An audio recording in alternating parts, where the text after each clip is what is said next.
tonight a Tarantino influenced late 90s teen rave drug flick mixed with a Vegas comedic situation shitstorm mixed with a sleazy undercover drug entrapment multi-level marketing sting.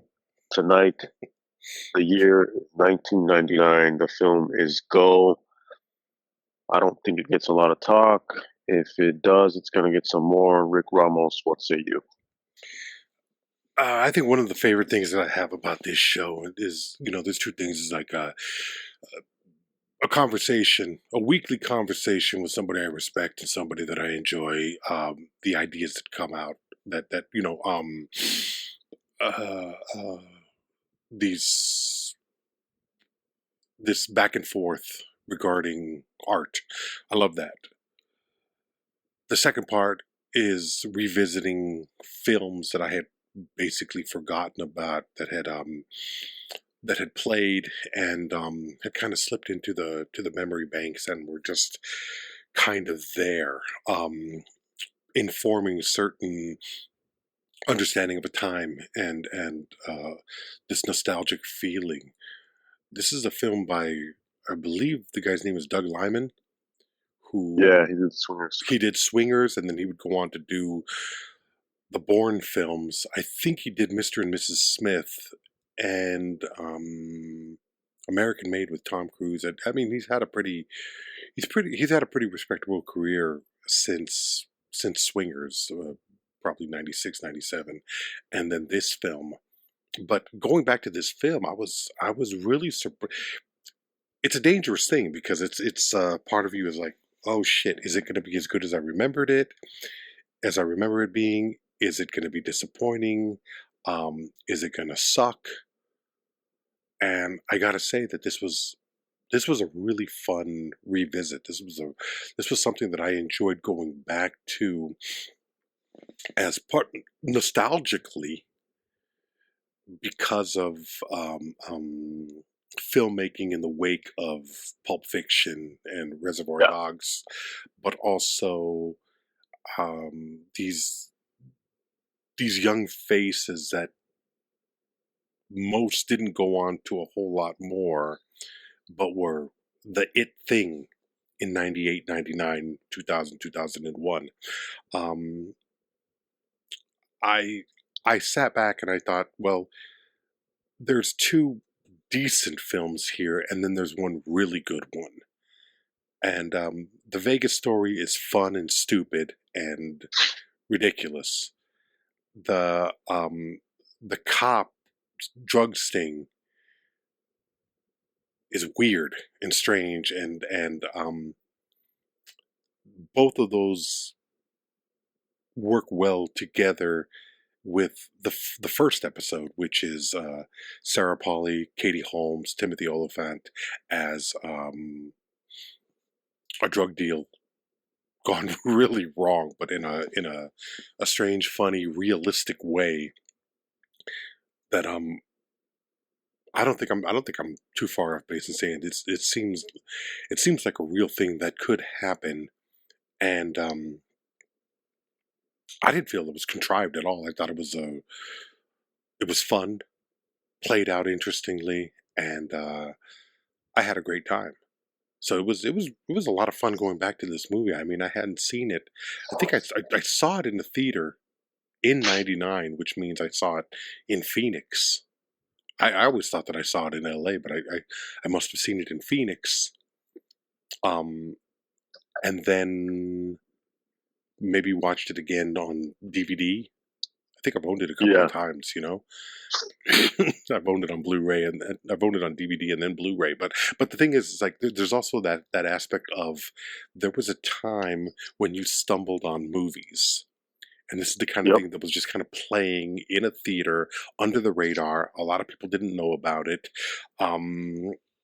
People who remember the 90s, a lot of people love this movie. And I can see why. And I loved going back to it. It's not a great film. I'm not gonna sit here and say it's this brilliant 90s masterpiece, but it's a lot of fun, and it delivers more than what you're ready for. And I had a great time watching. I'm really interested in this nostalgic road trip that we're about to take. Yeah, I mean, so many times it's not about, we get caught up, and I don't just mean like me and you. I just Hmm. mean we, the listeners, like people even beyond that, like we get caught up in like, oh, is it a good movie? Is it a great movie? It may be a Hmm. good movie, but it's not a great movie. Is it a film or is it a movie? Is it cinema or is it Hmm. blah blah? Um, Especially like as we continue to uh, get older and the chicks stay the same age, which that reference will come maybe next week or the week after that. Yeah. In that episode, um, it's coming. Um, it's so much of it is about, you know, how many of you, when I just said what I said, you understood what I said and it made you feel something and it made you feel like a certain time and a certain place Yeah. in your lives. That's what we're talking about. And every episode we do on some level is going to have that. Um, Certain ones for certain reasons more than others. We've been dipping back into like these 90s kind of like either teen or young adult films. This one for me isn't necessarily like nostalgic for the time, um, because for me this isn't like my shit. Like peak '90s for me was like '91 to '96. Um, Okay. that's Yeah. when I was like, that's so when I think of like the '90s, that's what I think of. Hmm. Maybe like into '97. Yeah, like maybe '91 to '97 ish. Um, Everything after that to me is just like pre 2000s. Um, I think of it as like, okay, it's like reality TV, like post MTV becoming like reality TV shit, post Nirvana, like that shit, and like this film, um, this isn't one of the ones that I would like rent all the time. This feels to me nostalgic, not even of the '90s. It feels nostalgic of the period of time when I would go to the movies, even though I didn't watch this in the theater. I also rented this, and it was like a few years later. Um, this to me feels like the period of time when you would get a lot of interwoven narrative Hmm. films, but better ones. Um, this to me feels like the time when I was watching Magnolia, which came out the same year. Um, Requiem for a Dream, Snatch, Traffic. Amores Perros had come out a little bit before. It's kind of like the bridge. This is part of a period of time that bridges earlier '90s with like early 2000s in terms of like movie watching to me. Um, and it feels like the film that it bridges those two decades with like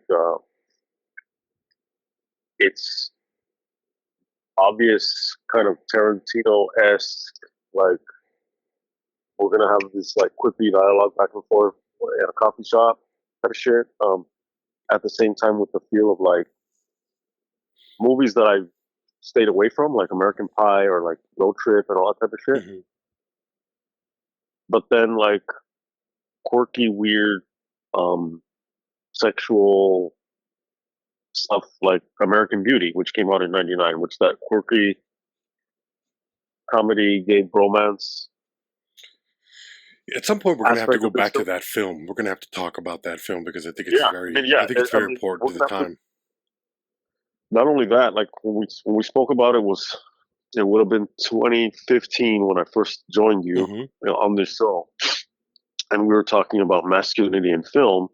That was one of the ones, and uh, that's from at that point you were what, like probably 40, Yeah. and I was mid 30s. Like that now the fucking 10 years later, the perspectives have even shifted more. Yeah. And and so I think revisiting that, it's there are a lot of different ways to go back to that well. Um, but to me, yeah, when I think of nostalgia around the times of this film or anything like that, it's because of going to the theaters to watch those Requiem for Dreams. The things that this does in a kind of comedic, like soft way, that other films are doing like in a heavier way that like sold to me more. Um, and because this is again late '90s to me, like I wasn't all fucking Dawson's Creek, like Katie Holmes, like whatever. Um, I wasn't all 90210 either, but like I know more back. You know what I mean? Hmm. And so that's not Katie Holmes is not like '90s to me. Um, I mean, she is '90s, but she's not '90s like Not to for you. me. That's not when you were. Yeah, I mean, I she's not my understand '90s. the. You were watching, or it was part of the culture. 90210, Melrose Place. It's in the same way Yeah, that that was people. more of the culture. Yeah, like for me, culturally, the '90s was Friends, a show that I watch now, and I hate. I'm like overwhelmed with how badly written, how badly acted, how broad everything is in it, and so Yeah, I never like watched it. Yeah, yeah, but the thing is, like, it was so much a part of the culture of people when I was in school. I remember the last 2 or 3 years of school. I believe Friends was on, and people were in the common area watching it, and you kind of drift into the common area. You kind of drift into wherever the common group is, and maybe you adapt to the situation or you move away from it. But I remember watching some of it thinking, my God, this is very basic. And as I got older and started suffering from insomnia, um, friends would be on at like 11 o'clock at night. And I'd watch it, torturing myself. So, I understand what you're talking about, um, there's a certain level of entertainment. There is a certain entertainment that is pushed on you and surrounds you, and in a lot of ways, sometimes we're just too lazy to look past it or to attempt to get away from it. So, like people that are younger than you, that's the Dawson Creek people. That's the WBCW people who were watching those shows and loving those shows. I have friends who love Buffy the Vampire Slayer. I never got into it. I've never seen an episode. I've never seen an episode of Dawson's Creek. yeah. These are things that I don't That's a know. that's a good example because one of my friends, he's he's and he's my age. Hmm. Um, he's a few months behind me. But there were those people like him kind of continued. Um, his experience, I think, of the '90s like extended throughout the '90s. Mine Yeah. did not. Um, uh, because he watched and like we were into like vampire shit, and I was just kind of like, yeah, I was peripherally like aware of like kind of what was happening on that show, but I wouldn't watch it, because I was just kind of like, yeah, I'm not feeling this, man. You Yeah, know, I mean, like it's teeny bopper vampire shit, and it doesn't have the bite of forgive yeah, the pun pun, intended. but Yeah, yeah, but it doesn't have the bite of something like the Lost Boys, which you could also equate exactly. to the fact that we were much younger when we saw that film. So I mean, Sure. it's a I mean, different and thing. also like I didn't like Scream when it came out. I've Um, only ever seen one I of them. I don't know. I don't know. I don't understand I what the fascination. Yeah. well, I understood that like I got I got the Simpsons quality of it. I understood Hmm. that. I Yeah. got like the that okay, they're doing that. Yeah, this meta Um, take on itself, and yeah, very very aware of its um, own ridiculousness. Yeah. yeah, and like I understood that, and my friends understood that. We got that. It wasn't like, oh, like we were able to step outside and be like, okay, yeah, we get this. Hmm. Um, but yeah, that's like yesterday. I came to bring my mom some food, and then um, when I was walking by, and then I don't know what the fuck she was watching. Oh, she was watching. It doesn't matter, but she was I watching don't know something what the about fuck she was celebrities watching. who have. Yeah, exactly. She was watching something about celebrities who have killed people. Okay. Um, and somewhere between Alec Baldwin and fucking like I don't know who else. It was the Noxzema girl, Rebecca and Gayheart? I was Is like, that one? yeah, Okay. I think that's her name. And I Yeah. was like, The oh, one it's with the the curly Noxzema curly girl. hair, right? Yeah, Yeah. yeah, with the really like prominent eyes. Yeah. Um, and my mom was like, "Oh, is that who that is?" And I was like, "Yeah, like that was like she was like a thing like at some point in the '90s, you know." Hmm. Like okay, I know the Noxzema girl, but like Katie Holmes, um, I don't know. Like to me, the '90s is like even though he extends beyond this period that I'm saying I closed the window, but like Edward Furlong, Yeah. um, for obvious reasons.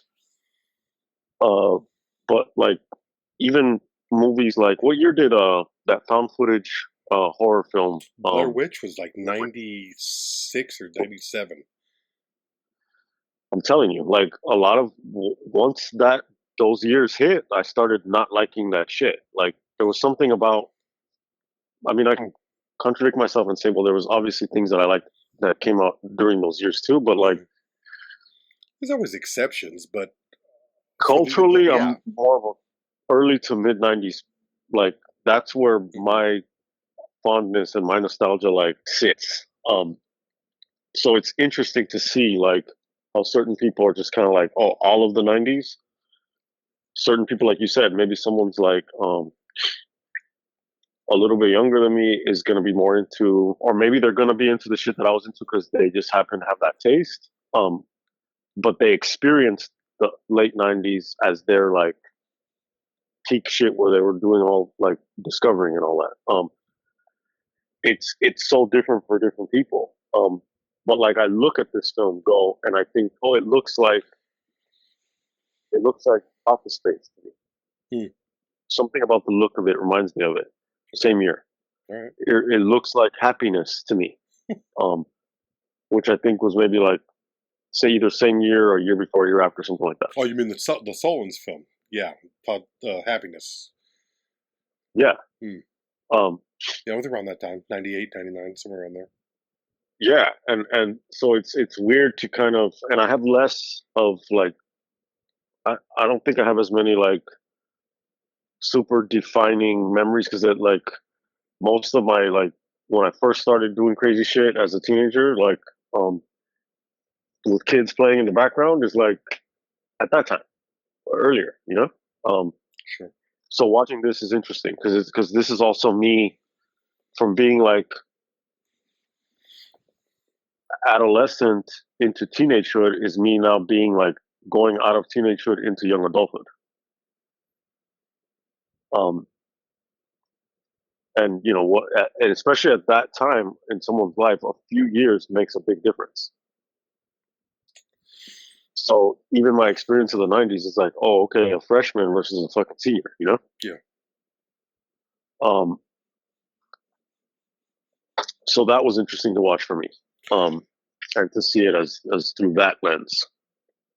Well, see, this is the weird thing. Is Plus, like you're watching it from the perspective of somebody who's a little bit younger than the people in this movie. I'm watching it from the perspective of, or no, actually, you would probably have been of the age that is being portrayed in this film, and I'm about 5 years yeah, ahead. because I'm like 19, 20 years old. Yeah, yeah. So, and I think it's interesting because it's like you you could be watching it from the perspective of having that shit job, just trying to get through the day, doing the shifts, flirting with this, flirting with that, with you know how you could get over. And Yeah. I being a lot straighter, a lot more straight arrow than anything that's depicted in this film. Um, it's kind of like watching kids, except I like the characters in this story more because number one, they're not idiots, but they're doing stupid shit. Some are, but yeah. Well, yeah, Yeah. well, some of them are, but the idea is more like they're not.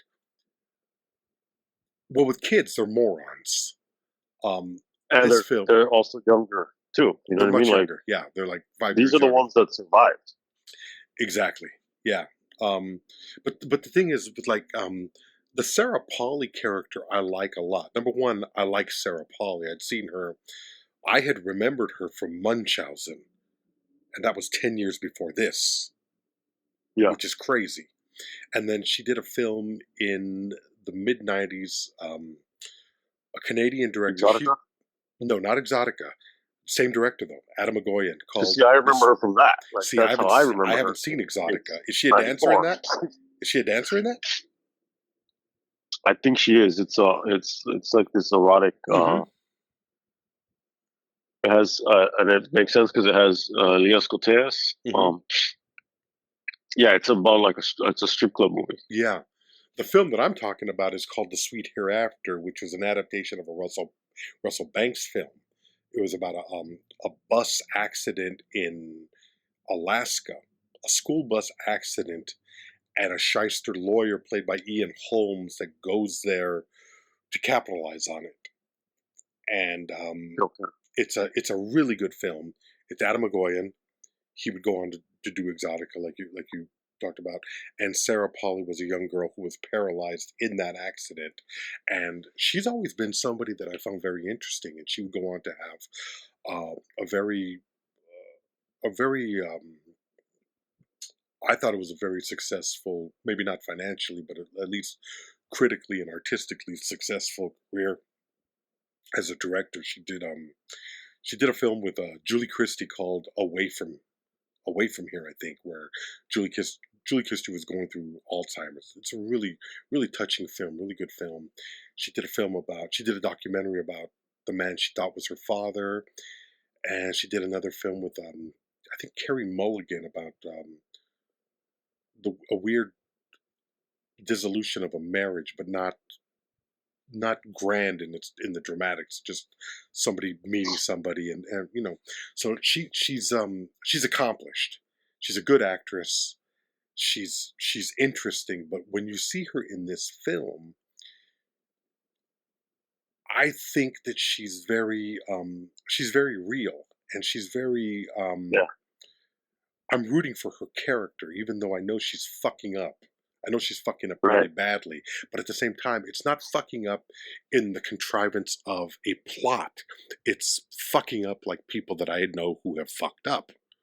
Who and it's kind of interesting because you're watching this film and you're thinking back, oh shit, draconian drug laws that are entrapment. We're talking about the fear of being evicted from your apartment, which is always a really good jumping off point to create a problem for a character. It's like, how am I going to get my fucking money so that I can continue living even as base and struggling as I am? How am I going to continue that? These are still relevant things. Draconian drug laws, probably even more relevant now, but it's right there in that film. So I had a great time with it. I thought she was great, and even Katie Holmes, whose character is annoying, but annoying in a realistic goody two shoes 818 kind of way, where they call him, don't go 818 on me. If you're from LA or if you've lived in LA, you know what that means. So there was shit in this film that it was just like, this is an honest portrayal of who these people are, of what it is to hey, I'm fucking up my life, but I don't realize that I'm fucking up my life until it's almost too late. and then I'm really gonna fuck Right. up my So I life. fucked it up. Yeah. Yeah. Um. Yeah. And 818 is the old Valley, Yeah. um, San Fernando Valley area code. Yeah. 818. Um. Yeah. Yeah. It's interesting to see Timothy Olyphant. Like. Oh, and he's such an asshole in this film, but he's got a weird kind of smarmy charm to him. It's he's really good in this film. I like him. Plus. Um. Taye Diggs. That's Taye Diggs, right? Yeah, that's Taye Diggs. Yeah. Um. I had forgotten that he was in this movie, and he does a great job um in that role, in that kind of he's the smart one that's getting pulled into the bullshit. Mm-hmm. And so I thought he was great. I thought he was great, but I thought it was also. Give me your opinion on this. Why? And there was a tendency in white writers, white directors, Oh always yes. having a black Yes. guy who is that character, the cool guy. But why is he friends with these lame fucking white people? Yes. Why the fuck would he be friends with these cocksuckers? You know, especially that white boy who believes he's black. Not only is acting black, but my great grandmother was black, yo. B. Fuck that guy, Brecklin Meyer. Yeah. I hated that fucking guy. Yeah.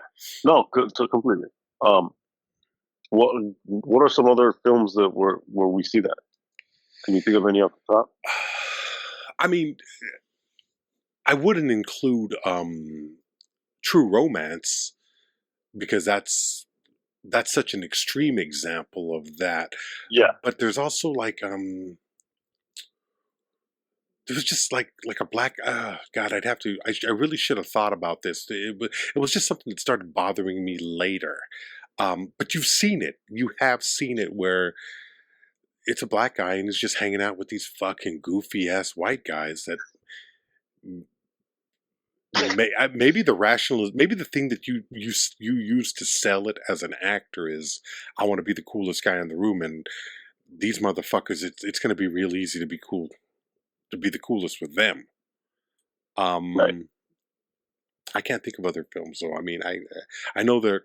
I don't know. Maybe next week I'll have a list for you, a whole list that's going to dominate my fucking week. Is goofy ass white guys with their black friend, and I mean, there's an episode there probably. probably yeah. I mean, and if you've thought about this, someone else is probably Oh, they listening to this compiled a going like, list. Yeah. "Fuck." Um, email Rick. Yeah, let me know. Yeah, because now I want to track it. I want to see it. Because I feel like that's a thing. Well, like I agree with what you're saying. And yeah, you do grade this guy on a curve, and I'm like, oh, he's like, because not only do I think his of those four characters, it's there are two that really like. There's one who's really fucking up, and then there's Taye Diggs, and then the other two are just kind of like just the fucking the sidekick guys, Yeah. just who are there to be stupid and just kind of fill the car with four people. And that's the thing. And Taye Diggs, because it's graded on a curve at that point, it's kind of like he looks that much better. Yeah. Because the other guy is just such a fuck up. And but yeah, that has me questioning too. It has me like, what is that trope? Like, what's that trope called, and what is it? The black guy, cool black guy with irresponsible white friends trope, something like that.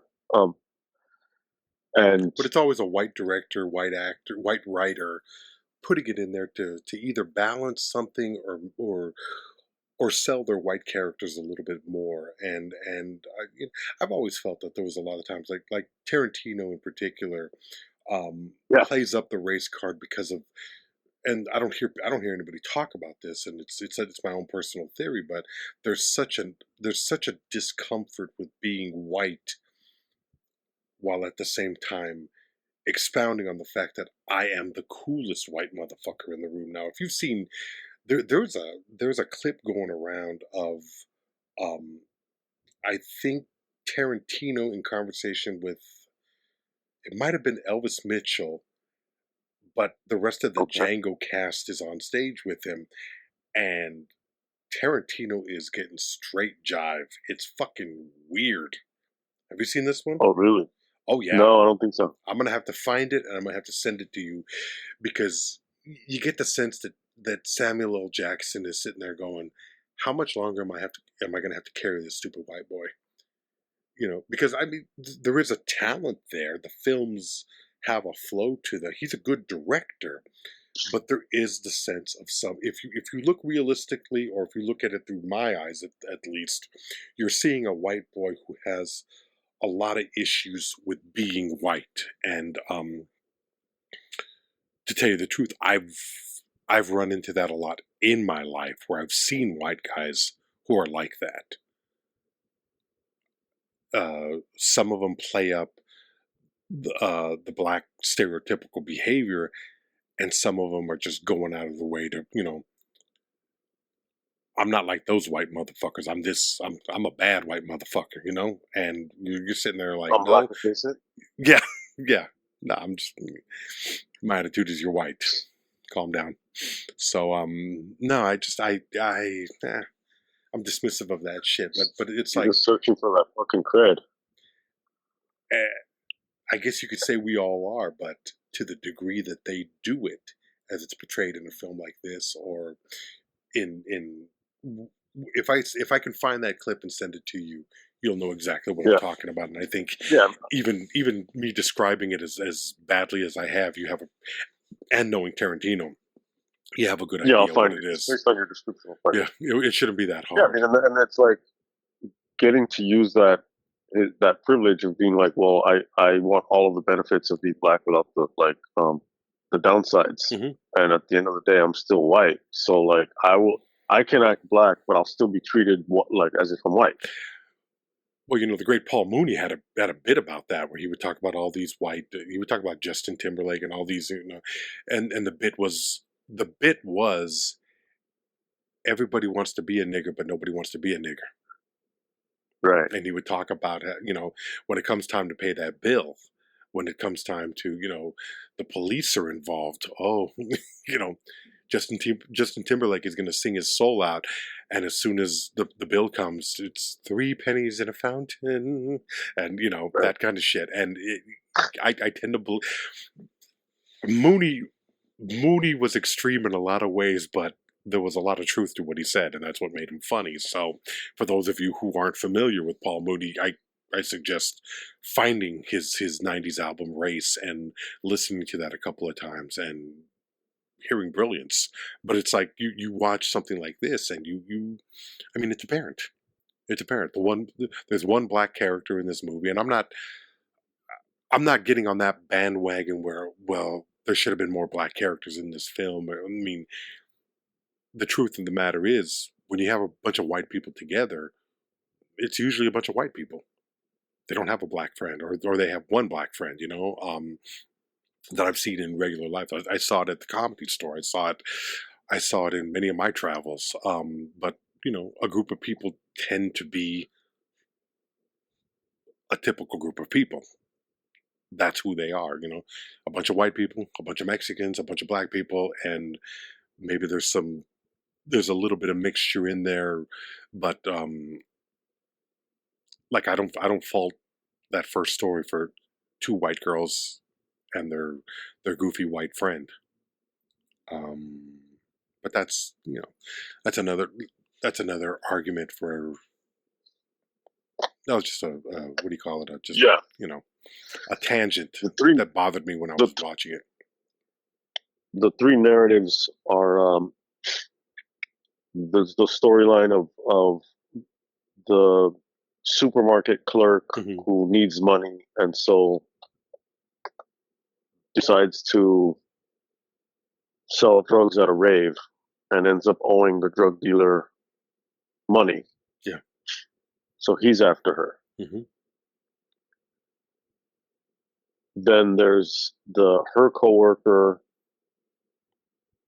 has gone to Vegas, and so and he's the guy who knows the drug dealer. So it's like his adventure, his like proto Hangover movie, fuck up buddy adventure story.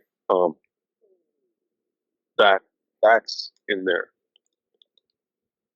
and then there's the quirky uh,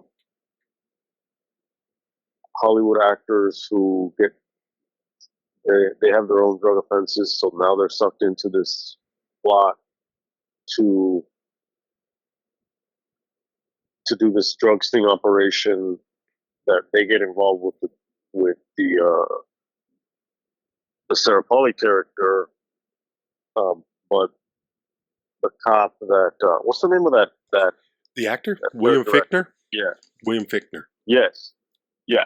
I think he's great in it. I think he's so fucking weird, and he's good in everything. I love that guy. That guy's great. Yeah, he's always been the shit. Yeah.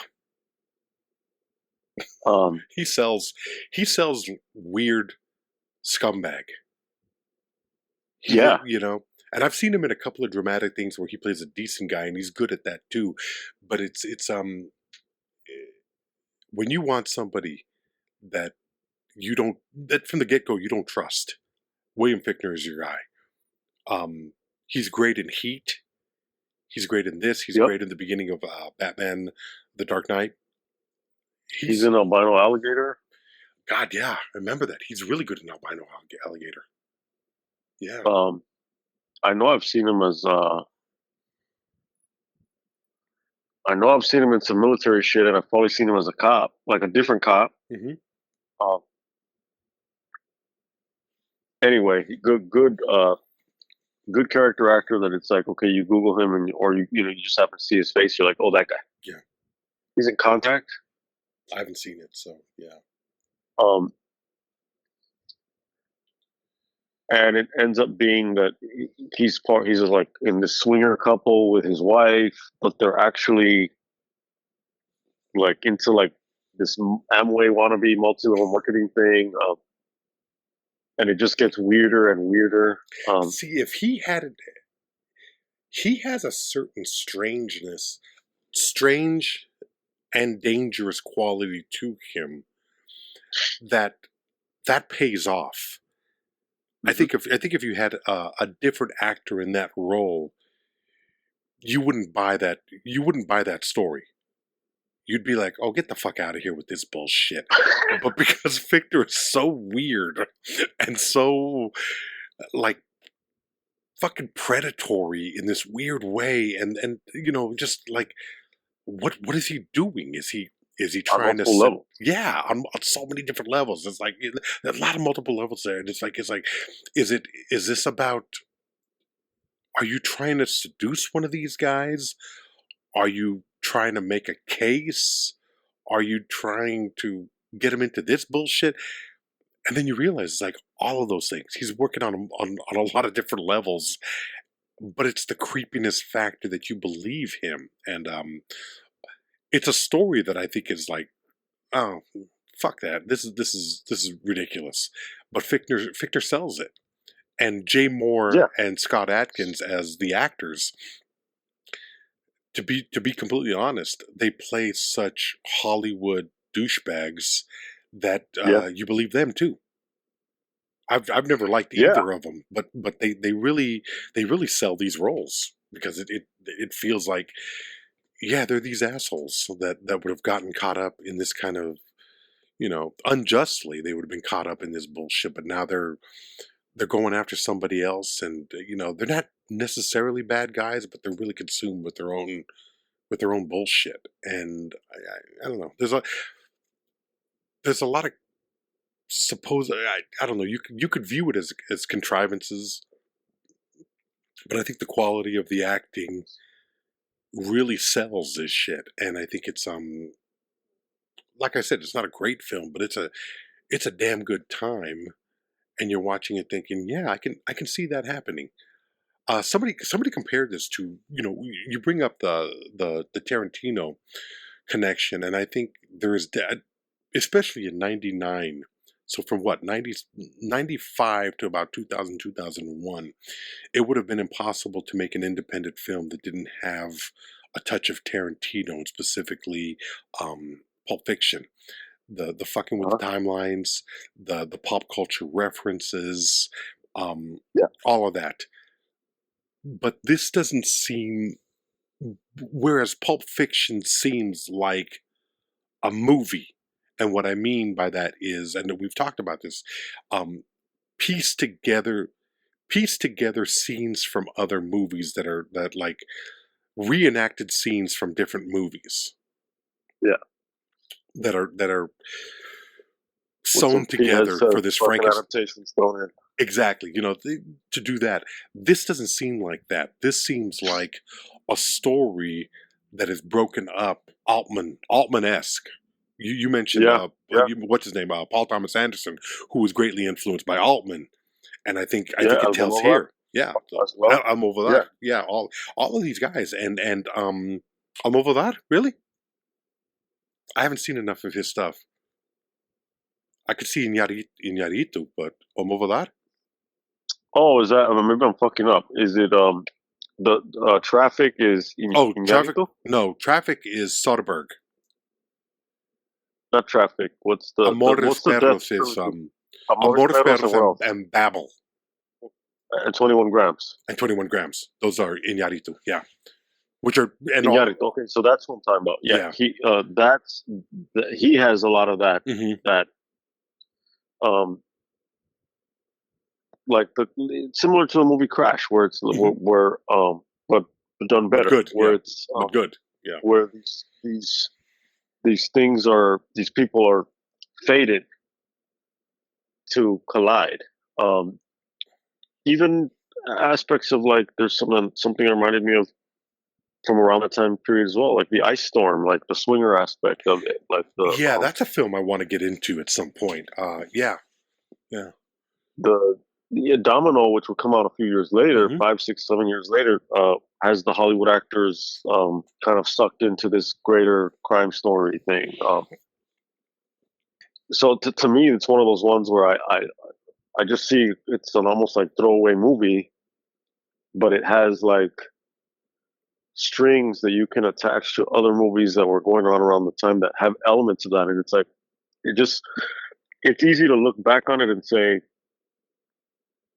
okay, in this period, um, there was just something in the air Yeah. um, Hmm. that gave it. These movies were doing this at this period. It was this, and of all the movies that we've rattled off tonight are they're different, but they have elements that movie people get reminded Hmm. um, of this type of show all the time, and Tarantino esque. We, you and I, and people who listen to this would sit at a place and talk about shit like this. Um, just like not all trying to use the N word all the time, Yeah. for cred and not being stupid. Yeah. But see, that's that's the nostalgia that I get from this movie is like, oh shit, the ice storm. Oh shit, and not that I have this deep relationship to that movie because Hmm. but it's one of those things where it's like, oh shit, to go revisit that, and Yeah. then that puts me in like, um, that reminds me of fucking what's that movie with Nick Nolte? The Paul Schrader film, Affliction. Yes, Hmm. Affliction. Like that reminds me of. Oh, I saw that around the same time period too, and it's like, well, it probably came out around the same time. Hmm. Um, yeah, because I do have them all lumped together in my head like that. Well, I think there's a factor in like independent films and outsiders. Liman, Paul Schrader, Ang Lee at that time, who directed the Ice Storm.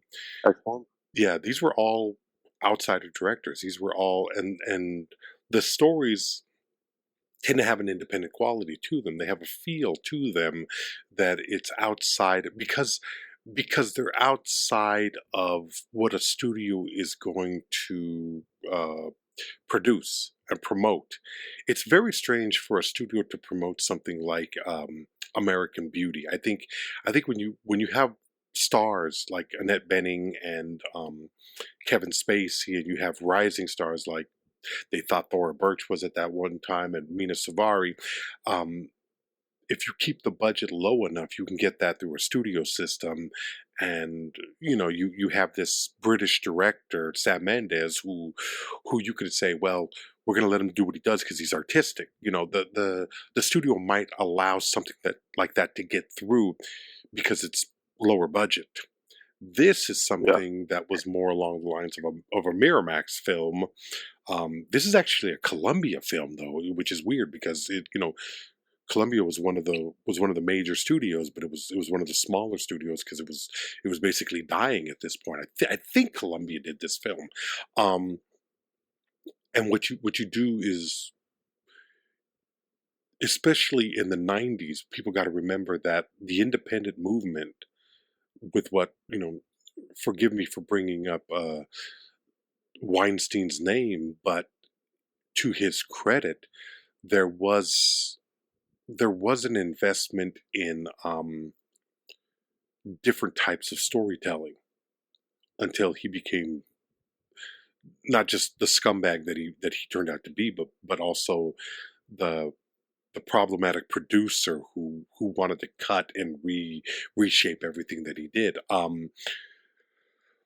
But the studios were trying to find projects like this because they were attempting to.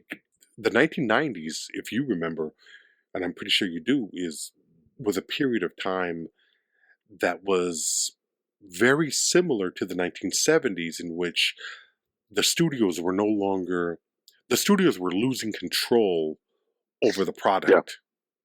The rise of Well, independent yeah. features. Yeah. That's why, not to cut you off, but Mhm. if I'll just jump in and you to correct me if I'm Mhm. wrong. It I I see it's like there's that documentary in that book of what is it, the Raging Bulls? What is it called? Easy Riders, Raging Um, Bulls, and Easy Riders and Raging Bulls, mhm. and then the '90s version of that is Rebels on the Backlot. Yeah, Down and Dirty Pictures, Rebels on the Backyard. Yeah, I think that's what it's called. Down and Dirty Pictures, Rebels on the. I'm not sure what was the undertitle. Yeah. Yeah, I mean it's fucking this group of directors of their period Hmm. fighting with the studios Yeah. um, and taking over. But anyway, Taking over until sorry, until the studios, because the studios are always took it going back. to take it back. There's gonna Yeah, there's gonna be a point in each time period where the directors, their reach is their reach is gonna be farther than their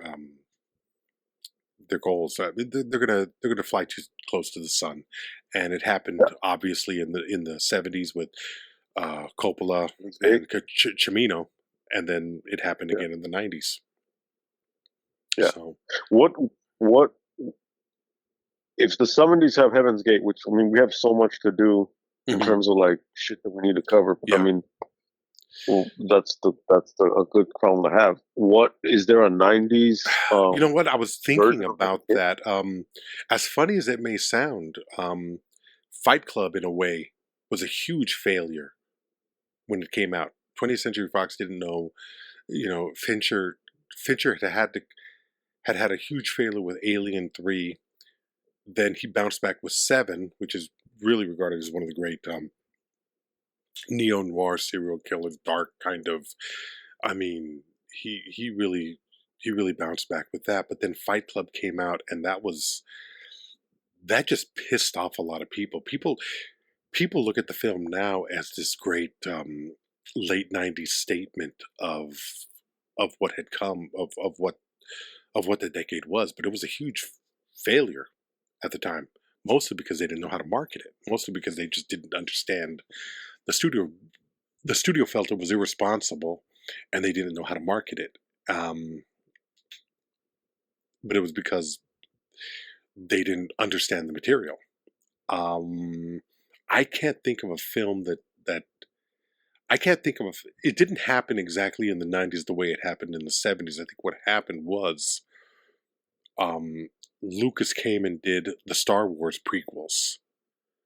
And I Yeah. think the prequels put the studios back in the lead, even though they were Lucas films and he owned the rights and he was doing that. It ushered in a new period of blockbuster filmmaking. So I'd have to go back and look at what the early 2000s were, because you had the the the revamp of the original Star Wars trilogy. Then you had Harry Potter, which was Right. pretty much in the beginning of the 2000s. And then you would have Marvel coming around 2008, 2009. I can't remember when Iron Man hit. But Yeah, Lord of the Rings is probably part of that. Lord of the Rings is definitely a part of that. Spider-Man, the Sam Raimi films were part of that. So you were seeing you were seeing the studios realize, let's go with properties that we know work. And it killed that independent vibe again, because their attitude became, at that point, we would rather take a gamble with $150 million budgets than a $10 million budget, which, you know, I don't understand the rationalization there, but also I think you throw Jim Cameron in there as well with the spectacle that was Titanic in 97, 98. Yeah, yeah, And yeah, then yeah, so I mean it became, the technology is there to um to what do you call it, justify these huge budgets, and that's what ended up happening. So, hundreds of millions of dollars spent to make billions. I mean, I think Titanic was the first. Didn't Titanic make $1 billion? Didn't it make a I have billion? no idea. I think that's part of what. Yeah, I think that's part of what happened. It wasn't it wasn't like the independents got so out of control like Cimino or Coppola. It was that the studios had learned the lesson from the 70s and crushed it before it could become a. They got their bearings back. They found properties that they Yeah, could use, and then they killed projects like a film like Go. You might see a film like Go today if you're powering through Amazon or Hulu, and there might be something like this on there. But who has the time to go looking through all that shit? I mean, every once yeah, in a while, I'll put on Amazon Prime. I'm like, who's doing this? Who's doing that? Oh my god, I can't believe this person is making a film for Amazon. Um, but also, by virtue of not having to leave your home, you're just not as invested in the film. If the right. first thing you're doing is seeing it at home, I guarantee you're not invested as if you would going to a Regal or an AMC or or especially one of the independent theaters that you could go to. It's just not the same thing. Yeah, for sure. Yeah. So, uh, Yeah, we have to do a kind of history of Miramax too, to just see like yeah. what's that period look like from when it's at its height. Um, Ultimately, we know about the Weinstein shit, and Hmm. we know that it's like that's the that's the monster in the room. Hmm. Um, but we want to talk about that run Yeah. that um, that gave us a whole bunch of movies that and how that affected the decade. I mean, whatever you want to say about Harvey Weinstein, and I mean, I'm never going to defend the man, but we got some great films out of that time period. I'm not saying it was Right. worth. It justifies anything, but we got some great films, and you and I were both heavily affected by that period of time where it's like, God, I I just saw There Will Be Blood again in a theater 2 weeks ago. That's a Miramax film. Okay. I was blown away. I couldn't believe how good that fucking movie was. And that's 90 no, that's 2000 something. So it was still going at that point where the Yeah. machine was still powerful. I mean, I'm sorry. There's a lot of great films that came out of really um horrible foundations. Well, I mean, that's one of the things of like it's you get like a great when we look at it from the the material, the output. Um, you get you have like this golden age, and then the behavior of fucking scumbags destroys the legacy. Yeah. Um, and I mean, to a degree, rightfully so. I think we should be able to separate. But the thing is, you can't talk about it without it because you shouldn't because you have to shit on him. Like you, anytime you bring it up, you have to fucking shit on him. You not only do we want to, we have to. Yeah. I think there's an obligation to it, but it doesn't mean that the films aren't good No, I mean the to films are great. the films. Um, and I mean, eventually, I'd want to do Frida, and Hmm. there's a whole. I think there's an article that Salma Hayek. I don't know if it's an article, an interview, or I'd have to go back, but it's. I think it's called like My Monster or something like that. Hmm. Um, Yeah, she went through and hell it's making that. yeah, Yeah. yeah. And it's just it's fucked up, and and at the end of the day, we understand that this shit is a business and that it's run by fucking scumbags, Yeah. and as so many fucking things are. Um, It's not a new story. it's not, and we've done that. Yeah. And we'll continue to do that. Yeah, we But will. at least for this particular film, it's a different view of kind of like that '90s like Yeah. teen story, and we're gonna keep touching on that in different ways. And it's interesting because it makes me appreciate a film like what we talked about last time, The Doom Generation, Hmm. even more. Even though I don't think that's Miramax, I think that was like New Line, maybe. Doom Generation? Um, I don't think it was New yeah. Line. I don't know. I don't know who put it out, but I don't think it was. It might have been New Line. I don't know.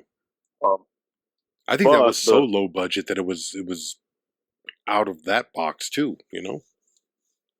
maybe it was like one thing down. Yeah.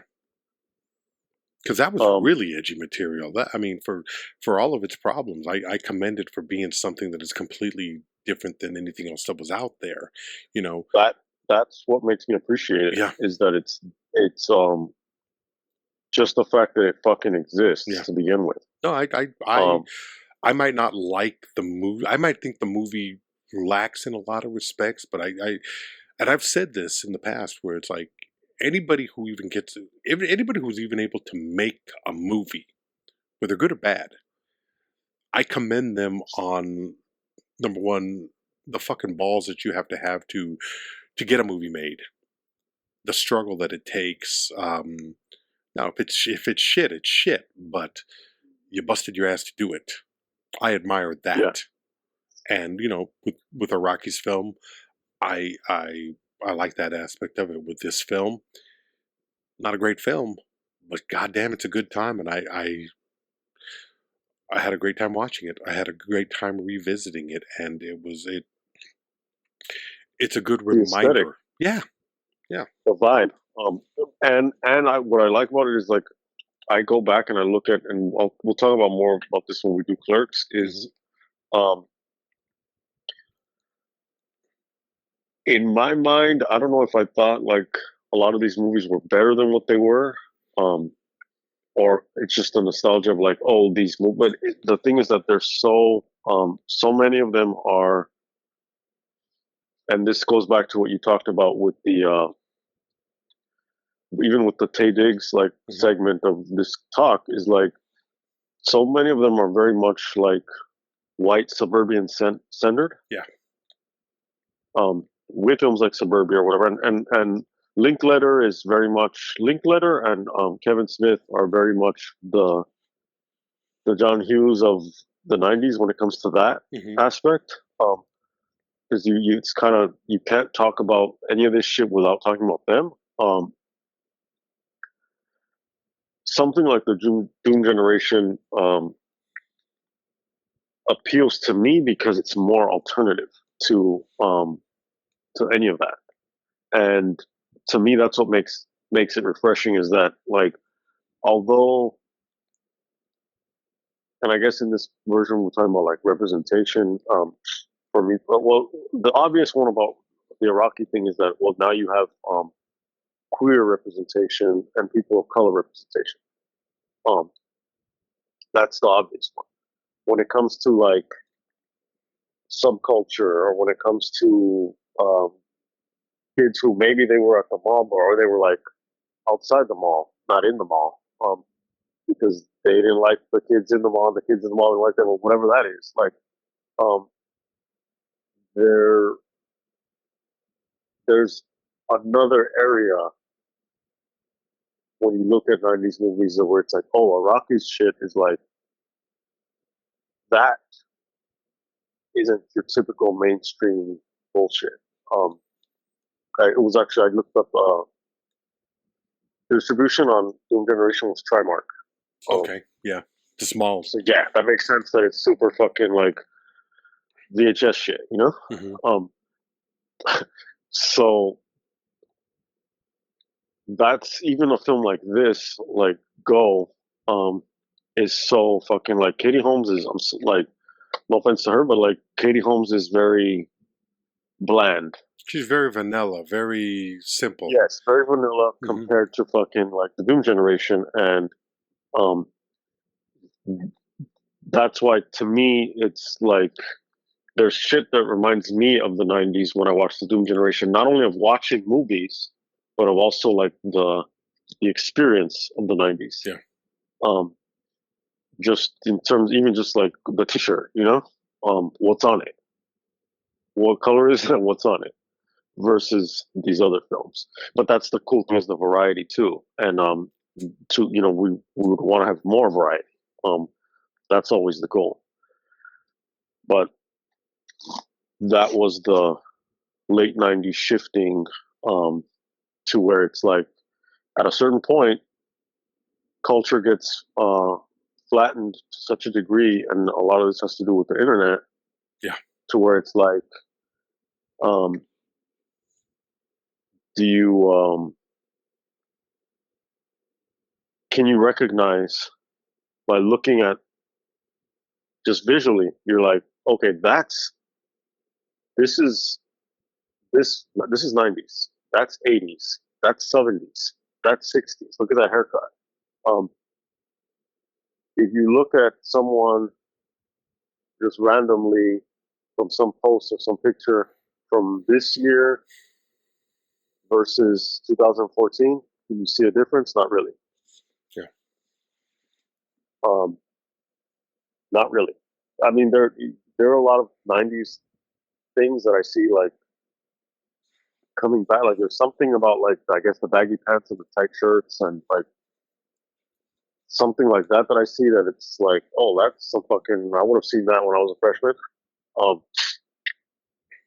Those things are coming back, but it's a different vibe. But for tonight, this was the later version, the bridge into the 2000s and the bigger cinema picture of a young adult teen film. buymeacoffee.com/watchRickRamos. buymeacoffee.com/watchRickRamos. This episode goes to Slim Slim. Thanks for everything. If you like our shit, go to the website. buy us something to keep us caffeinated, keep us talking to you, and keep hope alive. Goodbye.